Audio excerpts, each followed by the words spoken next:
로마서 7장 1절에서 6절의 말씀을 우리 같이 읽겠습니다. 형제들아, 내가 법 아는 자들에게 말하노니 너희는 그 법이 사람이 살 동안만 그를 주관하는 줄 알지 못하느냐. 남편 있는 여인이 그 남편 생전에는 법으로 그에게 매인 바 되나 만일 그 남편이 죽으면 남편의 법에서 벗어나느니라. 그러므로 만일 그 남편 생전에 다른 남자에게 가면 음녀라. 그러나 만일 남편이 죽으면 그 법에서 자유롭게 되나니 이는 남자에게 갈지라도 음녀가 되지 아니하느니라. 그러므로 내 형제들아, 너희도 그리스도의 몸으로 말미암아 율법에 대하여 죽임을 당하였으니 이는 다른 이 곧 죽은 자 가운데서 살아나신 이에게 가서 우리가 하나님을 위하여 열매를 맺게 하리 함이라. 우리가 육신에 있을 때에는 율법으로 말미암는 죄의 정욕이 우리 지체 중에 역사하여 우리로 사망을 위하여 열매를 맺게 하였더니 이제는 우리가 음해했던 것에 대하여 죽었으므로 율법에서 벗어났으니 이러므로 우리가 영의 새로운 것으로 섬길 것이요 율법 조문에 묵은 것으로 아니할지니라. 아멘. 참 열매를 맺는 신자에 대해서 말씀을 하고 있습니다. 우리가 함께 읽은 이 본문에는 로마 성도들에게 율법은 살아있을 때만 효력이 생긴다 하는 것을 설명하기 위해서 결혼에 대한 이해를 들고 있습니다. 그러니까 율법은 사람이 살아있을 동안에만 효과가 있다. 이 얘기는 뭐냐 하면은 구원받는데 뭐 이런 것에는 율법이 그렇게 크게 작용하지 않고 우리가 살아있을 동안에 우리에게 필요한 것들, 즉 거룩한 열매를 맺게 해주는 것이 율법의 기능이다 하는 것을 말해주고 있습니다. 율법에서 벗어나서 우리가 옛사람에서 새로운 사람으로 또 과거에서부터 현재로 그리고 율법에서 은혜로 이렇게 시간과 공간과 영역에서 옮겨진 우리들은 이제는 율법에서 벗어나서 은혜의 영역으로 옮겨진 사람들은 바로 하나님의 영에 의해서 하나님을 기쁘시게 하는 열매를 맺을 수 있다. 그래서 은혜의 영역이란 율법과 은혜, 옛사람과 새사람, 그 다음에 낡은 것과 새 것, 옛 영토와 새 영토, 이것을 우리가 분별할 줄 알아야 된다 하는 것을 말씀을 드릴 수가 있습니다. 7장 1절에 보면은 형제들아, 내가 법 아는 자들에게 말하노니 너희는 그 법이 사람이 살 동안만 그를 주관하는 줄 알지 못하느냐. 여기서 법이라고 하는 것은 율법을 말하잖아요. 율법을 아는 자들에게 말하노니 너희는 그 율법이 사람이 살 동안만 그를 주관하는 줄 알지 못하느냐 하는 겁니다. 이 모세의 율법이라고 하는 거죠. 율법 하면은 창세기, 출애굽기, 레위기, 민수기, 신명기 이 5권을 모세 오경 또는 모세 율법이라고 말하는데 바로 이 율법을 알고 있는 자들, 법 아는 자들은 이제 더 이상 법 아래에 있지 아니하고 은혜 아래에 있는 신자들, 바로 로마에 있는 교회의 성도들에게 이야기하는 겁니다. 이제는 더 이상 율법 아래에 있지 아니하고 은혜 아래에 있는 그러한 로마에 있는 모든 성도들에게 말하는데 로마에 있는 교회는 유대 기독교인들과 이방 기독교인들이 합해져서 살고 있는 곳입니다. 그러니까 유대 기독교인들은 유대교에서 개종한 사람들, 이방인들은 이방 기독교인들은 이방인에서 기독교로 된 사람들. 그래서 유대 기독교들과 이방 기독교인들이 서로 섞여서 살고 있었는데 이들은 모두가 다 구약성경인 율법을 가지고 있었고 율법에 대한 지식이 많이 있었다고 하는 것입니다. 그래서 바울은 바로 이러한 율법을 알고 있는 로마 모든 성도들에게 만일 사람이 죽으면 그는 율법과 계명들로부터 자유롭게 된다 이렇게 말합니다. 사람이 죽으면 율법과 계명들로부터 자유로워진다. 율법은 사람이 살 동안만 구속력이 있는 것이지 사람이 죽으면은 율법은 아무 소용이 없다 하는 것을 말해주고 있습니다. 그래서 율법 아는 자들 이런 말을 하는 거죠. 내가 법 아는 자들에게 말하노니 너희는 그 법이 사람이 살 동안만 그를 주관하는 줄 알지 못하느냐. 그러니까 율법이 최고의 가치가 아니라 복음이 최고의 가치고 주님의 은혜가 최고의 가치다. 율법이라고 하는 것은 사람이 살아있는 동안에만 우리를 주관하는 것이다. 이렇게 얘기를 하는 겁니다. 그러면서 이제 바울이 이 말을 어떻게 예로 드느냐면은 결혼에 대한 이야기로 예를 듭니다. 남편이 있는 여인이 그 남편 생전에는 법으로 그에게 매임받으나 만일 그 남편이 죽으면 남편의 법에서 벗어나느니라. 그러니까 율법도 법의 관계예요. 하나님과 우리와의 관계가 법의 관계입니다. 그래서 율법이라고 하는 거예요. 부부간의 관계도 법적인 관계입니다. 그렇죠? 법적으로 부부가 돼 있기 때문에 법적인 부부가 되는 거죠. 근데 부부가 살고 있는데 남편이 살아있는데 여자가 다른 남자한테 시집을 가면은 그건 간음함이라고 하는 거죠. 근데 남편이 죽었는데 다른 남자에게 결혼해도 그건 음녀라고 하지 않습니다. 왜? 남편이 죽음으로써 남편과 부인과의 법적인 관계는 소멸됐기 때문에 그 여자는 자유롭게 된다 그 말이에요. 바로 율법과 우리와의 관계도 마찬가지입니다.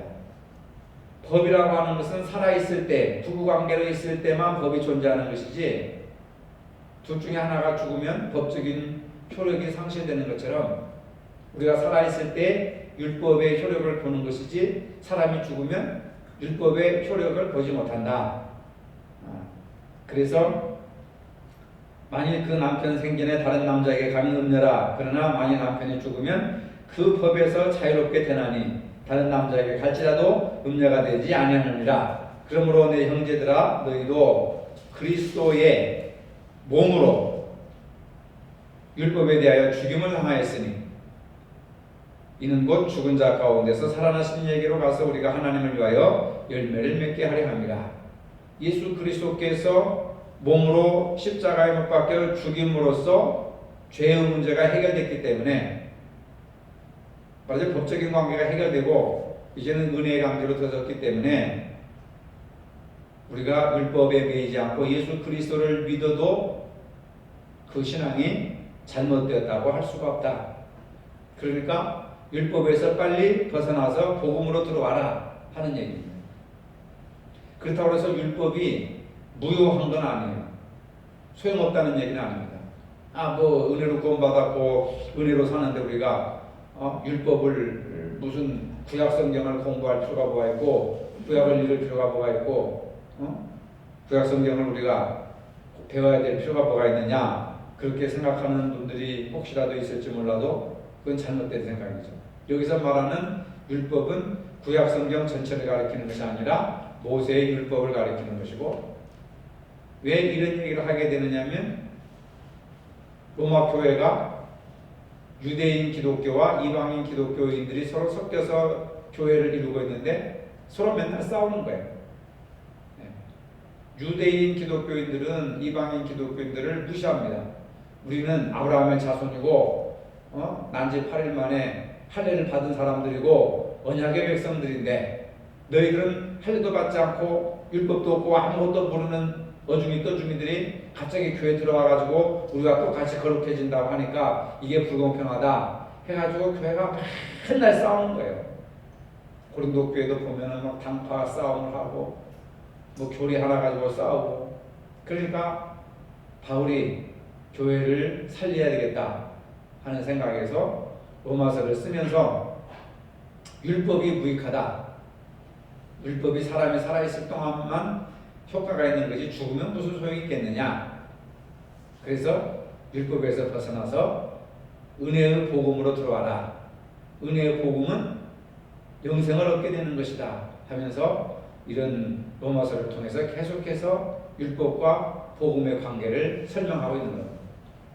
그런 특수한 상황을 가지고 바울이 설명한 것을 오늘 우리는 그런 상황을 이해하지도 못하고 본문을 읽어보니까 바울에 의하면 율법은 필요 없다더라. 구약 성경 찢어버리자. 무겁게 부활을 이렇게 들고 다녀.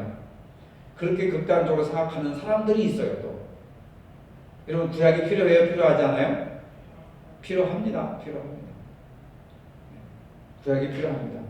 그런 배경을 우리가 알고 바울이 그런 상황 속에서 이런 말씀을 하셨구나 하는 것을 우리가 이해해야지. 그런 배경을 모르고 율법은 필요 없다더라, 그냥 신약 성경만 읽어야 되겠다 하면은 반쪽밖에 모르잖아요. 그 구약은 오실 예수에 대해서 이야기하고 있고 신약은 오신 예수에 대해서 이야기하고 있고 우리는 다시 오실 예수를 지금 기다리고 있는 거예요. 그렇죠? 그래서 구약은 성부 시대, 신약은 성자 시대, 지금은 교회 시대 또는 성령 시대라고 하잖아요. 그것을 시대별로 그렇게 이야기한다 하는 것을 여러분들이 아셔야 됩니다. 그 다음에 4절 보면은 4절 얘기했죠. 죽음을 당했기 때문에 이제는 우리가 하나님을 위하여 열매를 맺게 해야 된다. 열매를 맺는 삶을 살아야 된다. 열매를 맺어야 된다.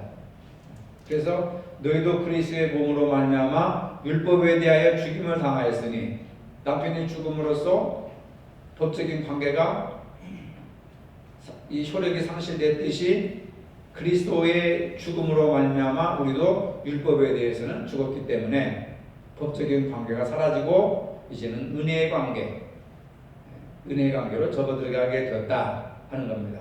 그러니까 여기서 율법에 대해서 죽었다고 하는 말은 율법 아래에 있지 아니하고 라고 하는 말이에요. 우리가 뭐 율법에 대해서 언제 죽었습니까? 죽어본 적이 없죠. 그러나 율법 아래에 있지 아니하고 이거예요. 율법에 매이지 아니하고 또는 율법 아래에 있지 아니하고 라고 하는 말과 같습니다. 이것은 바로 죄의 심각성을 드러내고 정죄하는 율법으로부터 벗어난다고 하는 겁니다. 그러니까 율법의 기능은 뭐냐? 죄를 사하는 권세가 있는 것이 아니라 당신은 죄인이다, 정죄하는 것이 율법의 역할이란 말이에요. 그래서 율법은 마치 거울과 같아가지고 그 큰 거울 앞에 서면 내가 나의 흠이 보이고 티가 보이고 나의 부족함이 보이는 겁니다. 율법 아래 서면은 내가 죄인이라고 하는 것을 알게 돼요. 예를 들어서 10계명이 있습니다. 10계명을 다 지키지 못하니까 나는 1계명, 2계명, 3계명을 범하였구나, 나는 죄인이구나, 자기가 죄인인 것을 깨닫게 하는 기능을 율법이 감당하는 거예요. 그렇다고 평생 동안 우리가 정죄받고 죄인이다 할 필요 없잖아요. 예수님이 십자가에 죽으심으로써 우리의 모든 죄가 사해졌는데, 그래서 그것을 믿고 복음을 믿고 은혜 아래에 있는 자들은 이제는 다시는 정죄함이 없다는 겁니다. 율법에 대해서 죽었으니까, 율법 아래에 매여 있지 않으니까 그 율법이 우리를 정죄하지 못한다. 예수님이 그 죄값으로 십자가에 대신 죽었기 때문에. 무슨 얘기인지 아시죠? 그래서 우리가 정죄하는 율법으로부터 벗어났다는 것입니다. 특별히 우리가 몇 가지 여기서 주목해야 될 것은, 율법은 구약 전체가 아니라 모세 율법을 가리키는 거죠. 모세 율법만을 가리키는 것이고, 또 바울이 모세 율법의 부정적인 결과들을 언급할 때 그 율법을 하나의 덩어리 또는 체계로 다룬다는 것입니다. 그러니까 10계명을 보면은 거기서 우리가 자유롭게 될 사람이 누가 있어요? 나는 이 계명을 어기고 저 계명을 어기고 있구나 하는 거. 그러니까 늘 주눅이 들고 있잖아요. 그렇다고 해서 구약 전체를 우리가 부정해서는 안 된다. 그래서 바울은 율법에서 말하는 모든 계명이 신자의 삶이 어떠한 역할도 하지 않는 무의미한 것이다라고 하는 것을 말하지 않습니다. 율법이 필요합니다. 왜냐? 거룩함에 관한 꼭 필요한 것을 가르치는 긍정적인 역할을 하는 거예요. 다시 말해서 율법은 우리를 정죄하게 하잖아요. 이것이 죄다, 이것이 죄가 아니다라고 하는 기준을 10계명을 통해서 우리가 보게 되는데, 그 10계명을 통해서 우리가 좀 더 거룩해진다고 하는 거죠. 내가 이렇게 하면 안 되겠구나, 이것이 죄구나, 이것이 잘못된 것이구나 라고 하는 기준이 있기 때문에, 선함과 악함에 대한 기준이 10계명이잖아요. 그 십계명에 비추어 보아서 우리는 자꾸 자신을 거룩하게 다져간다는 겁니다. 거울을 보면서 옷 매무새, 얼굴 매무새, 머리 매무새를 만져서 단정하게 화장을 하고 옷 매무새를 가꾸듯이 율법을 통해서 우리가 거룩한 하나님의 자녀로서 열매를 맺어간다고 하는 것. 그게 바로 율법이 가르치는 긍정적인 역할을 하는 것이다. 그렇기 때문에 율법도 필요하다. 우리를 거룩함에 이르는 데 꼭 필요한 교사가 되는 거죠. 그리고 하나님의 백성에게 기대하시는 거룩함을 보여주는 겁니다. 레위기 같은 경우는 굉장히 구체적인 문제까지도 다루잖아요. 거룩함에 대해서. 아주 음식물에서부터 의복, 마시는 물, 손발 씻는 것까지 전부 구체적으로 산모들이 아이를 낳고 남자를 낳은 때는 며칠 동안 정결 해야 되고 여자를 낳을 때는 며칠 동안 정결 해야 되고 어떻게 해야 되고 전부 다 이게 전부 거룩함과 연관되어 있는 거예요. 그러니까 레위기가 굉장히 어려워도 레위기를 읽어보면은 우리가 어떻게 정결하게 살아야 되는가 하는 것을 보여주는 겁니다.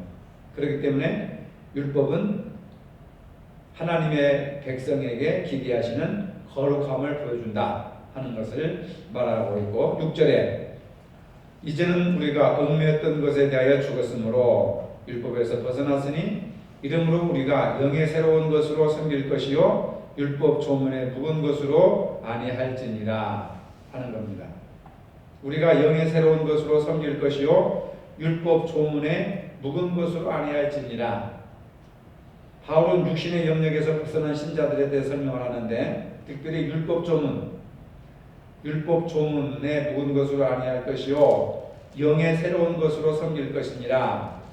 이것이 바로 율법의 조문은 옛 언약, 그 다음에 성령으로 영의 새로운 것으로 섬길 것이요 라고 하는 말은 새 언약, 율법과 복음, 그걸 가리키는 것인데 바울은 율법에서 벗어난 신자들은 이제 하나님의 영에 의해서 하나님을 기쁘시게 하는 열매를 맺을 수 있다는 겁니다.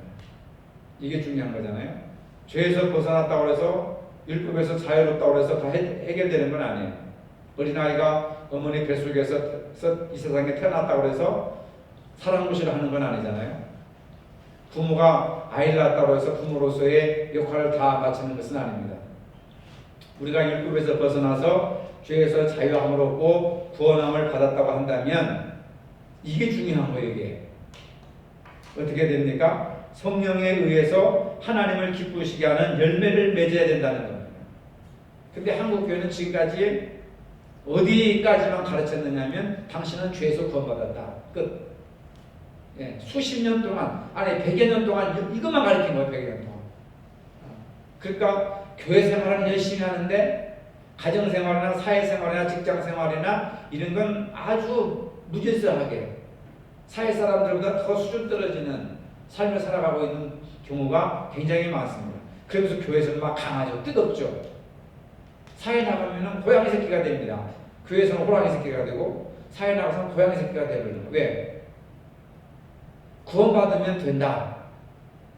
구원이 최고의 목적으로 생각을 하기 때문에 그래요. 그런데 바울은 구원받았으면 죄에서 벗어나 은혜의 자리로 들어왔으면 이제는 하나님의 영에 의해서 하나님을 기쁘시게 하는 열매 맺는 삶을 살아야 된다 그 말이에요. 이건 가르치지 않았습니다. 한국교회는 믿음으로 구원받는다 교리적인 것만 가르쳤지 구원받은 사람들이 어떻게 살아야 되는가, 어떻게 가정생활을 잘하고 어떻게 직장생활이나 사회생활이나 또 이렇게 세상생활을 어떻게 잘하는가 이런 건 가르치지 않았어요. 그러니까 사회생활이나 인간관계는 안 믿는 사람들이 훨씬 더 잘합니다. 안 믿는 사람들은 한 번 싸워도요 그냥 막걸리 한 잔 들이키면서 포장마차 집 가고 나올 때는 어깨동무하고 친구하고 나와요. 아무리 미워하고 싸워도. 근데 교인들은 한번 들어주면 죽을 때까지 해결이 안 되는 거예요. 왜 그렇습니까, 여러분? 구원받은 것으로 모든 것이 다 끝난다고 생각하니까 그 다음부터 할 일이 없는 거예요. 어린아이가 이 세상에 태어나면 그 다음부터 이제 어머니가 나는 할 일 다 했으니까 네가 알아서 커라 하고 무관심해버리면 그 아이는 어떻게 돼요? 죽어버리는 거예요. 그렇죠? 우리가 주님의 100% 주님의 은혜로 구원받았다고 하더라도 거기서 끝나는 게 아니잖아요. 구원받아서 우리가 죽을 때까지 교회 생활하고 사회생활을 해야 되잖아요. 그 구원받은 다음에 교회 생활과 사회생활을 어떻게 할 것이냐.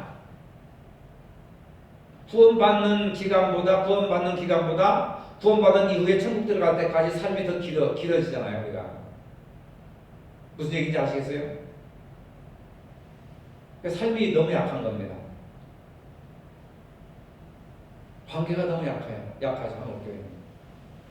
네, 그냥 무조건 믿음으로만 구원받았다만 강조하니까 그래 구원받았어 이제 앞으로 뭘 해야 될 건데 하는 것은 가르치지 않았단 말이에요. 대학에서 CCC도 바로 거기까지예요. 처음부터 영접해가지고 구원받으면 그것으로 끝나는 겁니다. 그 이상의 것이 없어요. 어떻게 해야 된다는 것이 없어요. 그게 한계입니다. 초신자들한테는 굉장히 중요한 교재가 되지만 기성신자들에게는 내가 구원받은 지 얼마나 오래됐는데 또 구원받으라고 그래. 영접기도 하라고 그래. 영접기도 하고 구원받았으면 어떻게 살아야 될 것인가를 가르쳐야 되잖아요. 천국 갈 때까지, 죽을 때까지. 앞으로 100세 시대가 오는데. 그러니까 여러분들도 열심히 없는 게 뭡니까? 구원받았는데 내가 열심히 할 필요가 뭐가 있어? 이런 생각들에 전부 사로잡혀 있는 거예요. 근데 구원받은 것도 중요하지만은 더 중요한 것은 구원받은 이후에 하나님의 성령에 의하여서 하나님을 기쁘시게 하고 열매 맺는 삶을 살아야 된다 그 말입니다. 근데 그건 사람들이 생각 안 하잖아요. 무조건 죽어서 천당 가려고 하는 욕심만 가지고 있는 거죠. 바울은 분명하게 오늘은 6절에서 이제는 우리가 음해했던 것에 대하여 죽었으므로 율법에서 벗어났으니 이러므로 우리가 영의 새로운 것으로 성령으로 섬길 것이요 율법 조문에 묵은 것으로 아니할지니라. 성령에 의해서 하나님을 섬겨야 된다는 겁니다. 그래서 어떻게 열매 맺는 삶을 살아야 된다는 거죠. 이게 더 중요한 거예요.